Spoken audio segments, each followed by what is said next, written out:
What's going on, everyone? Figured I'd put a little video together, being haven't posted one in a while. The trap line has been pretty slow the last few checks. I got a Martin and some sprung traps and or one sprung trap. Auto refusal, kind of got that problem hopefully remedied and pick him up next time he comes by. Started the wolf bait, so got some bait out. And gonna start setting out a bunch of snares here shortly, so better late than never.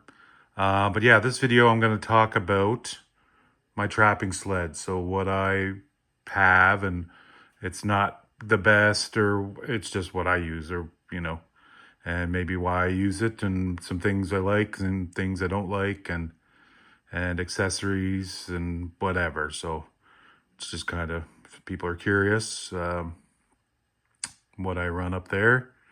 Well, now you'll know. So I guess we'll start off with the model. Obviously, it's a Skidoo Skandic. It's a 2022. For a motor, it's got the 600R E-Tech, and it's a super wide track, so 24-inch wide track. So you don't see as many Skandics online. The expeditions are super popular, and rightfully so. Like, they're an awesome machine, and they have lots of pros over the Skandic for sure, like stability and ride. Are two big ones. Because these machines, even the Skandics or even the expeditions, can be tippy, right? So like, these Skandics are really tippy. You get a Tundra, they're even more tippy, tippy Tundra. So I'll kind of explain why I have this one, and the benefits of the Skandic for me. So where I trap, it's super remote. There's no trails, there's no power lines, there's no seismic lines. A lot of my travel is lake to lake. So a lot of breaking trail. Well, it's all breaking trail. There is no trail. So you break a trail, and that's what you run on for the winter. And then if you're striking out to new areas, it's all new, right? So no trails or nothing. So the benefits for having a Skandic is the LTS suspension, the pogo suspension. So most people know that the Expedition is an A-arm suspension, and that helps with the ride and stability and all kinds of things like that. But with the pogo or LTS suspension, it's very super clean. So some people say, like, the Tundra and the Skandic have three skis. Like, the belly is designed to be a ski. It's all smooth, and there's nothing hanging up, right? So very, very hard to damage the front end. Not like a A-arm suspension, where a stump or a rock or whatever, all that is hanging out there, and you can hit something and have a bad day. And it also holds a lot of snow too, right? So if you got a break trail and kind of backcountry stuff, there's lots of pros to the Skandic. So yeah, that's why I have this machine. I had a Tundra before this one, the 2017 Tundra with the 550 fan. And that was super tippy too. I believe the ski stance was like 36 inches outside. Now this one here with the ski skins is 46 inches outside, and I got the ski skins on it. So center to center is 36 inches. So from the center of the pogies is 36 inches. So it's not, this isn't wide at all either. The skis do fit inside the wraparound bumper. So, but just barely. So if your skis will go through, she'll squeeze through. And so that's definitely a benefit, on the trap line. So yeah, like I said, it's all breaking trail up there. There's no lines or power lines or anything like that. So that's one of the big benefits. And the snow here in northeastern Alberta, it doesn't have much of a base to it. It's powdery. It's not sugary East Coast snow, and we don't seem to get big dumps of snow up here either. We just get a couple inches at a time, a couple inches at a time. A big dump might be 6 inches, 8 inches, 10 inches. But the thing here is it just doesn't melt. Um, Especially a little further north where the trap line is. I don't know if we've hit above freezing since November, right? So I started snowmobiling. First ride was November 26th. And yeah, it just adds up inch by inch by inch by inch. So coming on this time of year, the snows could get quite deep and it doesn't really pack up or set up. So um, having the extra wide track, the 24 wide, and the ski skins, and the added flotation of the smooth belly pan and everything really helps with breaking trail. You can actually, with this machine, pick right through the woods nice and slow. You gotta be up on the machine because it's so top heavy and really ride it. But um, yeah, it's hard to get stuck. You might spin out, you just back up a little bit, forward, back. You guys all know the routine, and out you come. So I'll just talk to maybe about, well, I could talk about mileage. So probably the best or the longest run, fuel mileage run I did where I was watching what was going on was I went from town here out towards Saskatchewan border in through a back trail out to an old lodge and back to the truck. And that was 236 kilometers. Now, if my memory serves me correctly, I ran out pulling it off the truck, putting it in the garage. So now that was, 40, 50 kilometers of lake running and, 40 kilometers of, a bunch of trapper trail and then some, more lake running and stuff. So it was kind of a mix of higher speed, slow speed. So I thought that was really good. This is a big machine. It's geared a little lower. My buddy has the wide track. If I'm running the same pace as him, he has the same motor, 600R E-Tech. He rides faster than me. If I keep pace with him, I burn more fuel. So I thought that was pretty good for this big machine. It's comparable to the 900 Ace. Now, if you were to load this up like it is now or carry a load, the 900 Ace is going to do better for sure under load, and that's what they're for. So yeah, so that's kind of a little bit on the mileage. Um, the E-Tech is snappier. It is more horsepower, but it doesn't have the low end torque. I don't pull heavy loads. I pull a skimmer. I have a boat that I'm gonna have to pull in around 20K this winter, like a 12-foot aluminum boat. And I'm not doing heavy work. Like I know some guys are pulling two big skimmers and fuel and whatever, right? And they got them 900 Aces and they work really well. So yeah, I think my next machine I will get the 900 Ace. Hopefully that sock filter issue is rectified, because that seems to be the really big hang up. But as for this one right now, knock on wood, has been awesome. Like I said, decent mileage, really good power. They are really reliable. There's really, other than give her a grease, before the season, a good grease. All depends on how many kilometers you put on. Maybe hit it again halfway through. Chain case oil started the season. adjust your belt, adjust your chain case. Other than that, the regular stuff. And this should be good till I'm hoping around 15,000 kilometers, maybe a little less. So that'll last me probably 4 or 5 more years, I would think, or maybe even longer if I get that mileage. So anyway, I'm not super big miles. Like you see these guys in Labrador and Northwest Territories and even some guys around here, right? Quebec, they put on crazy, Newfoundland put on crazy kilometers, live on their Skidoos.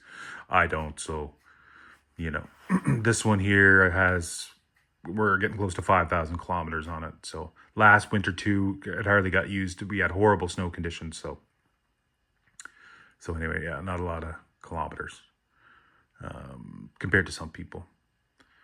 So we'll talk about next, I guess. We kind of talked about the ride. Like, these are really big machines. Like, I think this one's around 700 pounds, just stock, like right from the factory with no fuel or whatever. Don't quote me, but they're big and heavy. Now you put fuel in it now, and traps and accessories, and I got this one loaded up with all kinds of stuff. So, and I'm not a small guy. I'm 6'2", 260.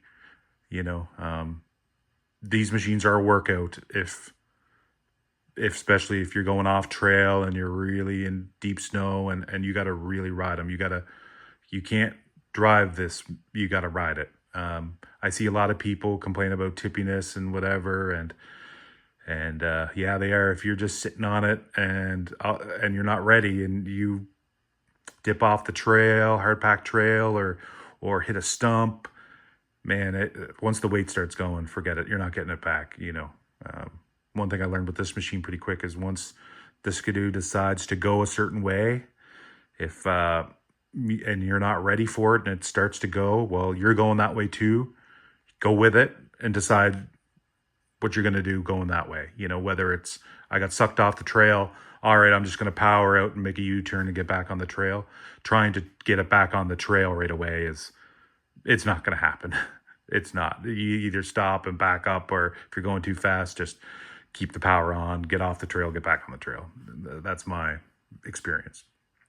But I love this machine. Like, some people love their pickups. Some people love, they have their Harleys or their whatever they love. To me, this is my Harley. This is my thing. There's nothing more exciting to me than a brand new Skidoo. So yeah, I've got a lot of accessories on this, and a lot of them aren't required, or well, none of them are required, but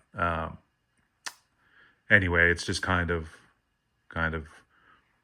my little thing that gives me the fizz, you know what I mean? So I'll kind of go through maybe what I put on it accessory wise, and what I use the accessories for. So I guess we'll start up at the front. So it does have the high flotation ski skins. Now you'll see on forums and stuff how these machines are dirty. And I agree. They have a big keel on the ski. And if you're on hard packed trails, I find, or on, like, say, a river or whatever, and you're getting into other people's skeg tracks and with a narrower ski stance, yeah, it's not fun. Not fun at all. The ski skins, one thing that helps is it takes a little of the keel depth out of it for them harder trails. But I've never tried the Simmons or Pro Float skis, and a lot of people say great things about them, and I'm sure that has something to do with it, with the way the keel is on these Skidoo skis. Now, but for me, where I'm not on a trail ever, just my own, and a lot of times off trail, I find the keel is helpful.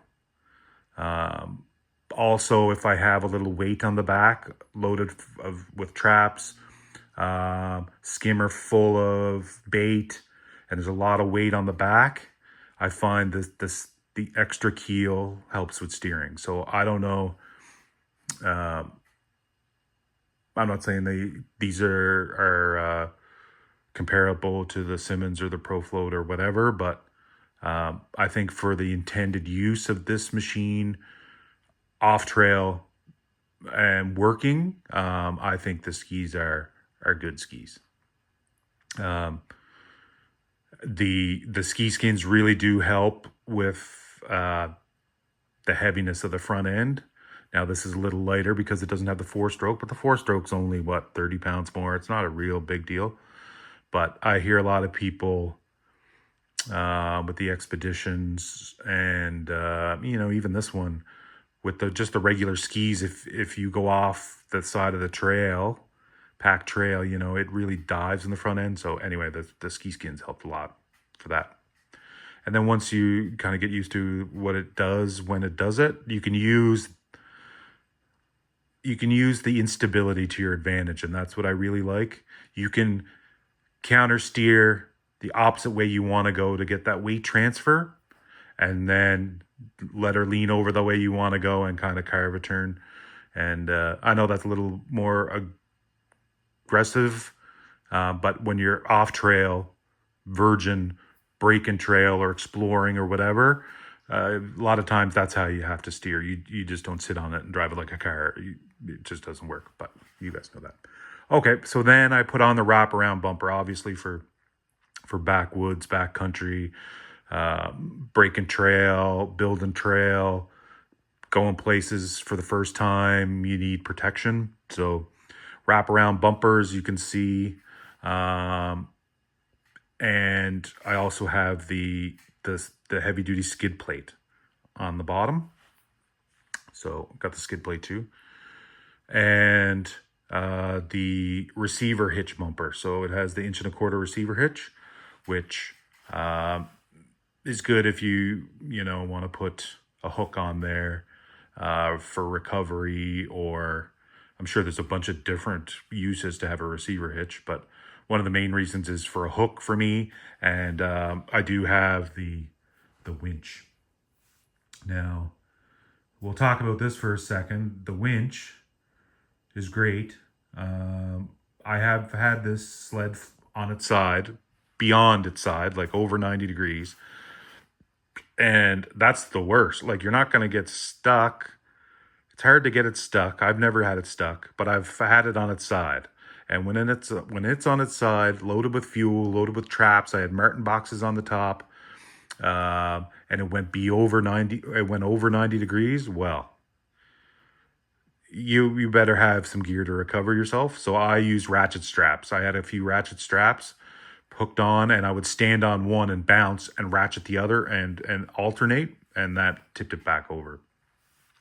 So that's why I got the winch, just in case you go through some ice or whatever, or maybe you get hung up in a windfall or something, and then you can use the winch for other things. But so that's why I got the winch.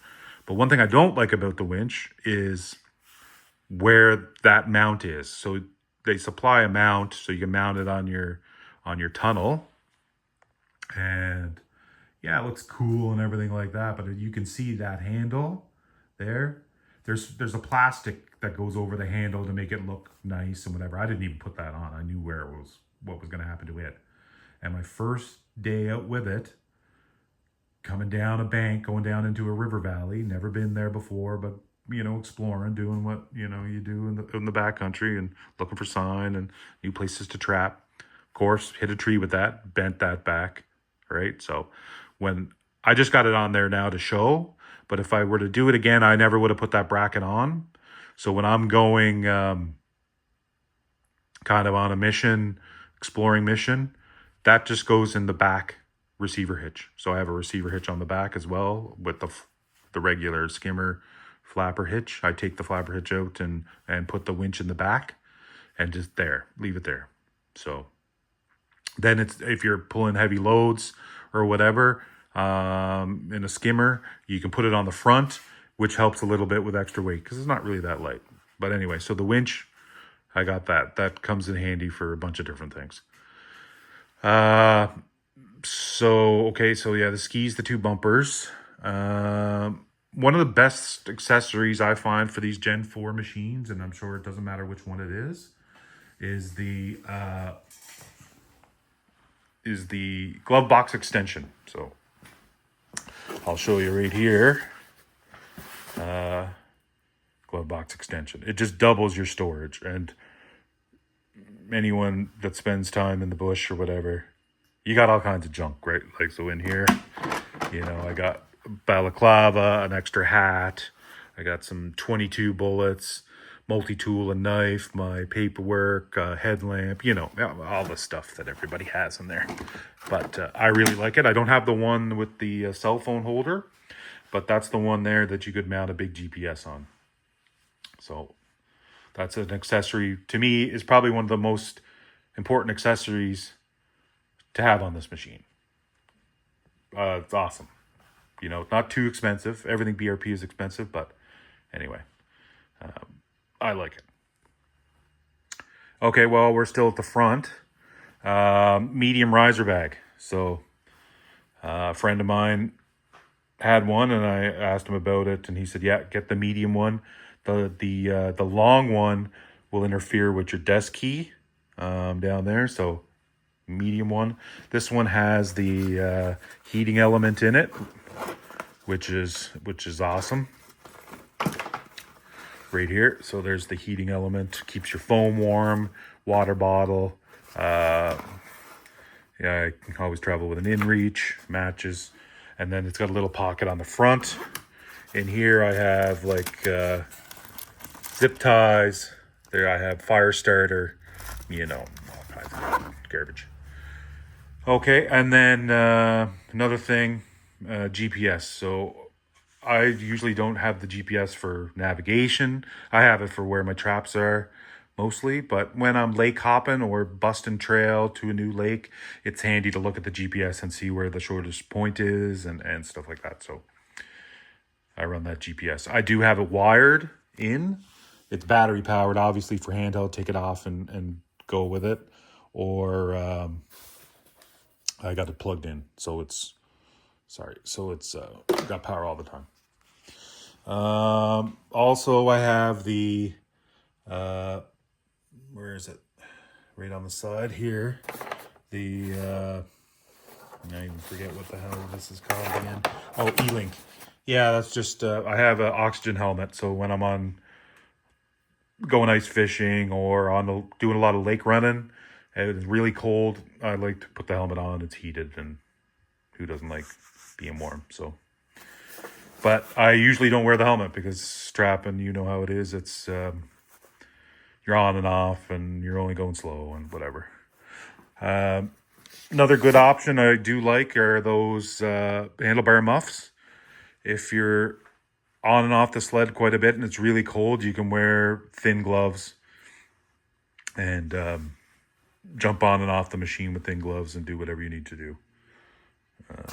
So that's that. Now moving on back, the extra gas can. I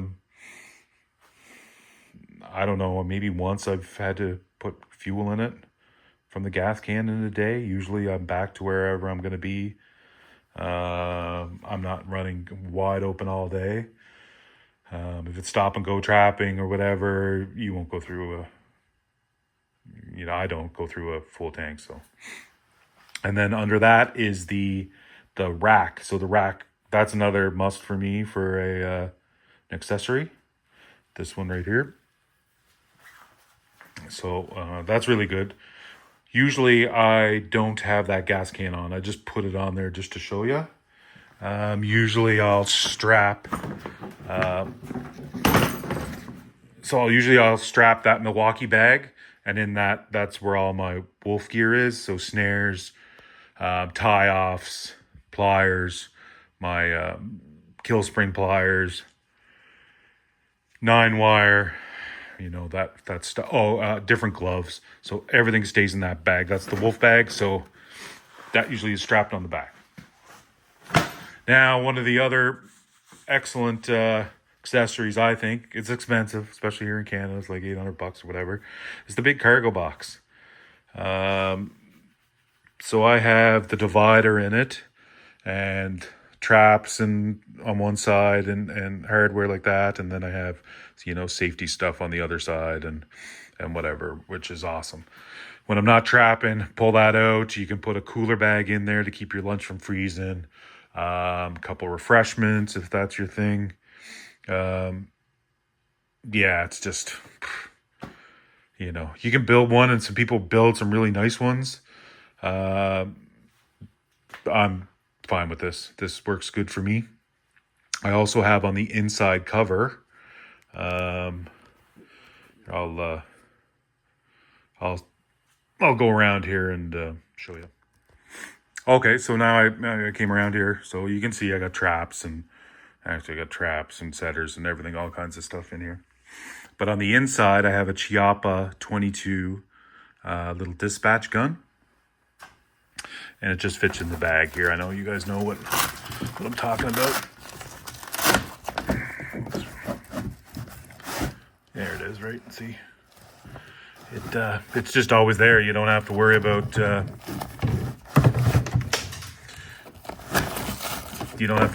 taking it with you. You just know it's there. So the box, I think, is great. A must. Another thing I just got it, haven't really used it too much, is the work light. If you got to do some checking, you know, check some snares, do whatever, check some sets, dark all the time, you know, nice to have, nice and bright. Over on this side, I do have my my rifle gun boot. Now this is the 6.0 gun boot, the same one that you know, comes with the BRP attachment. But I didn't like the BRP attachment because it stuck out past the running boards. And for me, anything that's out past the running boards gets bent like that winch did. And, you know, a lot of people have a lot of money tied up in their rifles, and I'm no different. And, yeah, so I didn't like that at all. So I got just a generic mount off Amazon, and I bolted it to that rack. You can see it in there, and then it just screws on and off through this knob, and you can take the boot right off. Like the whole bracket comes off, or you can just pull the gun boot out and leave the holster part right there. Also, if I know I'm going to have it on for say a weekend or whatever, I do heavy duty zip tie it right to the running board. There's a spot to zip tie it just to keep it extra tight. But I've gone on big trips with this, and this has been awesome. So use it for my rifle, obviously, if I'm bringing a rifle, but I also find that this is really good for putting in your ice fishing rods. Got a couple ice fishing rods. I got a couple pieces of styrofoam, and just put them in there, and you don't have to worry about them breaking or anything. They're in there, right? So I find that's really good. What else do we got for accessories? Oh, I did install knee pads. When you're riding aggressively, which you got to with this machine, I find when you're breaking trail or exploring and you're off trail, you got to be really up on the front of the machine and shifting your weight around. Lot more comfortable, the knee pads. Back to the back. As for other accessories, shovel. A lot of people have a silky saw that goes there. That's kind of what it's for. I have a hand saw in here. Plus, I always carry a chainsaw. And then on the other side is the axe, right? So we'll just go here. So obviously I got the chainsaw bracket for the back. And you're probably wondering, geez, how does that electric chainsaw work in the cold? Well, let me tell you, if you're not going out for days on end, if you're just going out every day, man, you can't beat it. I really enjoying this Milwaukee saw. It's light. You can use it one-handed. Battery lasts for all, trimming, or you got to buck up a tree across the trail, making sets. Lasts all day. I usually don't even bring an extra battery, and use it whatever I need it for. And not to say it doesn't replace a gas powered chainsaw. I do have a over in the shop there, the gas one. But I just find I just grab this one. It's light. It's just handy, right? It's quiet. Yeah. So if you're thinking of maybe pulling the trigger on one of these and wondering how it works, it's been working awesome for me. So that's kind of the whole thing in a nutshell on this machine I use on the trap line, and why I bought it, and the pros and cons of it, and whatever. I love it. It's for what I do: exploring, trapping, ice fishing, hauling some loads. You know, it's awesome. It's my baby, really. So anyway, I hope you guys liked the video. Not much trapping going on, but the sets are out there. Their animals aren't cooperating right at the moment, but with Martin and Fisher winding down, we're going to be getting into the wolves a lot more, and I'm going to try and dive into that a little more as my first season trapping wolves, snaring wolves. So we'll learn together, and hopefully get the drone up. I do have a drone. I just haven't been using it. Trap line is busy. You're just go, get your sets. You don't want to stop and all that stuff. So anyway, I hope to get some more good content for you guys. Interesting stuff. Hopefully we'll get my first wolf together. And yeah, it's been an awesome season so far. And I appreciate everybody for watching, commenting, giving a thumbs up. If you're catching this for the first time, the channel, subscribe. If you like kind of backcountry, off-grid, remote stuff, well, that's what this channel's all about.